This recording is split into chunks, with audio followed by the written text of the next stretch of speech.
On va faire un petit focus quand même sur les Lions de l'Atlas. Allez. On le rappelle, première nation africaine qui atteint le dernier carré d'un mondial, enfin. Et avec la manière quand même, premier de leur groupe, on le rappelle là aussi, devant la Croatie, devant la Belgique, devant le Canada. Ensuite, ils sortent l'Espagne au tir au but. Ils sortent le Portugal dans le temps réglementaire, 1-0. Et Abdeslam Ouadou nous disait des choses très intéressantes il y a quelques jours sur le site dans une interview, en disant que pour lui, c'était la meilleure génération que le Maroc avait connue et que dans ce groupe, il y avait le physique, il y avait la technique, il y avait l'intelligence, en disant ils sont capables de réfléchir, ce qui n'était pas le cas il y a quelques années. Et là-dedans, ce qui est intéressant, on le voit dans la gestion des matchs des Marocains. Ils font preuve d'une maturité, d'une maîtrise, même s'ils n'ont pas le ballon, même s'ils se font un peu bouger, qui est assez impressionnante. Je suis d'accord. Et j'aime aussi le discours global des Marocains et de Regragui, qui est de dire c'est pas le bout du chemin. C'est pas parce qu'on est en demi, ce qui est déjà un truc énorme quand t'es le Maroc. On sent qu'ils y croient et qu'ils ont les arguments pour la gagner. Voilà. Déjà parce qu'ils ont un plan de jeu concret et qui passe pas. Et Regragui a fait aujourd'hui dans sa conf un monologue assez rigolo où il explique que les expected goals, c'est machin, les trucs. En fait, en se calquant un peu dans les pas de Didier Deschamps, en disant en face, il y a le sélectionneur qui maîtrise le mieux ça. Nous, on est là pour gagner.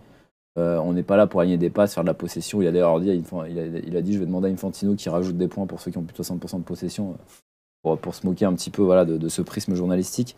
Mais c'est vrai qu'il y a une maturité, il y a un savoir-faire, ils savent où ils vont. Alors je dirais pas que ça fait peur, c'est normal, mais je trouve bien qu'à ce stade de la compétition, ils n'aient pas ce discours de petite nation, on a déjà fait un truc incroyable, c'est déjà beau qu'on soit là. Après tout, ils sont qu'à dommage du titre. Et puis défensivement quand même, c'est un seul but pris depuis le début du tournoi. Un CSC, on a vu un grand bounou dans les cages, notamment lors des tirs au but contre l'Espagne, où il n'a pas pris de tir au but. Mais pas tant d'occasions que ça, c'est vrai, et Regragui l'a dit aussi, même les Portugais n'ont pas tant d'occasions. Regarde, on fait le compte, allez, il y a 3, peut-être 4 max.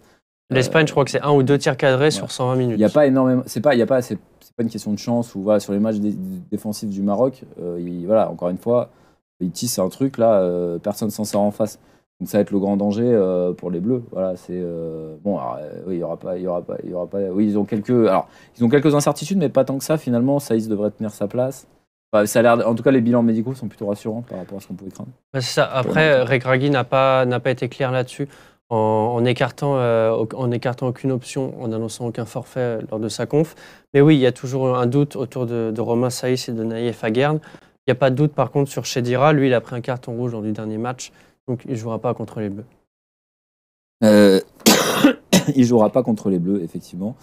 Du mal à croire. Alors, cette équipe, elle peut être fatiguée, elle peut peut-être un peu diminuée, mais elle est portée par un sentiment, on va dire général, tellement euphorique. Pour moi, ça contrebalance toutes les faiblesses éventuelles et peut-être la différence de niveau, on va dire, entre les deux équipes qui est quand même, a priori, on est au-dessus. On a fait un papier là-dessus. Alors, nous, on n'a rien fait, c'est William au Qatar qui a fait ce papier, qui était très bien sur le site. Allez le lire. Qui raconte la ferveur absolument incroyable sur place, à la fois des supporters marocains. Là, il y a des charters qui ont été mis en place, il y a une 30aine de vols en 2 jours, ils font la queue devant le stade parce que la Fédé marocaine remet gracieusement des places, on ne sait pas trop d'où elles sortent, et tant mieux parce que sinon les stades sont vides. Donc oui, demain ce sera un stade 100% marocain. Il y a derrière une forme effectivement de solidarité de tout le monde arabe, derrière un représentant, on l'avait vu déjà quand l'Arabie Saoudite avait battu l'Argentine, cette espèce d'enthousiasme, d'euphorie collective, même au Qatar, par les Qataris, par tous les supporters des nations arabes. Et là, il ne reste plus qu'eux, tout le monde est derrière eux. C'est assez touchant à voir, je trouve. Et de l'extérieur, ils ne joueraient pas contre les Bleus. Je pense qu'on serait nous-mêmes à fond derrière les Marocains, en se disant ce serait une histoire extraordinaire que le Maroc aille au bout du mondial. Et Regragui le disait aussi, on veut mettre l'Afrique vraiment sur le toit du monde.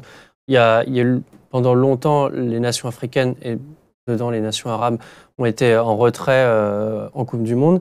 Et là, c'est le premier mondial dans un pays arabe. Il y a cette victoire historique de l'Arabie Saoudite sur l'Argentine.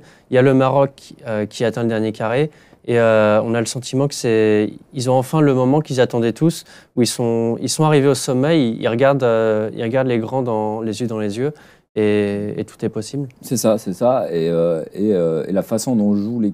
C'est vrai, et encore une fois, la façon dont joue le Maroc, tout ce qui est proposé cohérent, ils ne surjouent pas. Alors évidemment, il y a des joueurs qui individuellement évoluent peut-être au-dessus de ce qu'ils savent faire. Voilà. Je pense à Boufal qui a offert des fois des tranches de match de 10-15 minutes absolument dingues par rapport à ce qu'il peut montrer au quotidien. Voilà, parce que Boufal, il est revenu à Angers, il y a une raison. Amrabat, c'est pareil. Il y a effectivement des joueurs qui peut-être sont magnifiés, sublimés peut-être par l'environnement collectif.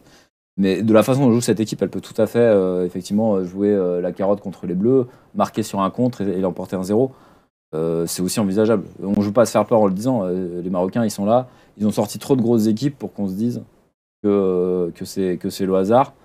Maintenant, voilà, ils sont peut-être aussi un peu en bout de course physiquement. C'est difficile à juger. Mais encore une fois, ils seront portés par un stade, par un peuple, par l'idée de voir une nation africaine gagner la Coupe du Monde, qui serait extraordinaire. Ça, je pense que ça efface tout, quoi. Et dans le chat, c'est Kevin Nagui qui nous dit une finale Maroc-Argentine aurait de la gueule niveau ambiance. Ce serait la meilleure. William a rencontré des supporters argentins qui étaient originaires de Buenos Aires et qui eux-mêmes adoubaient les fans marocains en disant ici, heureusement qu'ils sont là avec nous, sinon il n'y aurait pas d'ambiance. Disons clairement, même pour la beauté de la Coupe du Monde, il faudrait qu'il y ait une des deux équipes qui aille en finale. Parce que effectivement, en termes de ferveur populaire, le nombre de supporters argentins, on les connaît, ils sont fous alliés. Parce que ça fait trop longtemps qu'il faut qu'ils en gagnent une, parce que là, ça devient insupportable. Et le Maroc, pour la première, voilà, pas bien. Et surtout, même tous les supporters tunisiens, je sais pas, qui étaient là, sont derrière. Enfin, tout le monde est pour le Maroc. Enfin, aujourd'hui, je pense que tous les gens qui iront au stade, qui sont pas marocains, sont quand même pour le Maroc. C'est normal.